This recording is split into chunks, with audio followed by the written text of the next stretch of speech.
இந்த ஊரில் வந்து ஒரு ஷார்ட் ஃபிலிம் சம்மந்தமாக வந்து எடுக்கலாம், லொக்கேஷன் பார்த்தா நல்லாயிருக்கும், அந்த ஊரில் என்ன நடக்குது, அந்த ஊர் மக்கள் என்ன பார்க்கலாம்னு சொல்லிட்டு ஒரு ஒரு ப்ராஜெக்ட் பண்ணதுக்காக வராங்க.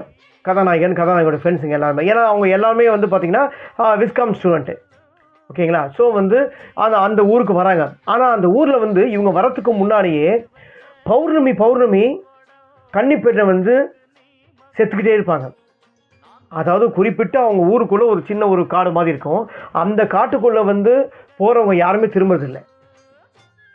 ஆனால் குறிப்பாக பௌர்ணமி ஆனால் மட்டும் முக்கியமாக வந்து கன்னி பெண்களை மட்டும் இறந்துருவாங்க. அந்த மாதிரி ஒரு நிறைய பெண்கள் வந்து கன்னி பெண்கள் வந்து இறந்துடுறாங்க. ஒரு 5, 6 பெண்கள் வந்து இறந்துடுறாங்க. ஆனால் வந்து அந்த காட்டுக்குள்ளே போனால் திரும்புறதில்லை. ஏன் வந்து காட்டுக்குள்ளே போனால் திரும்ப முடியல? எதனால் வந்து கன்னி பெண்களை மட்டும் பலியாகிறதுக்கு உண்டான காரணம் என்ன?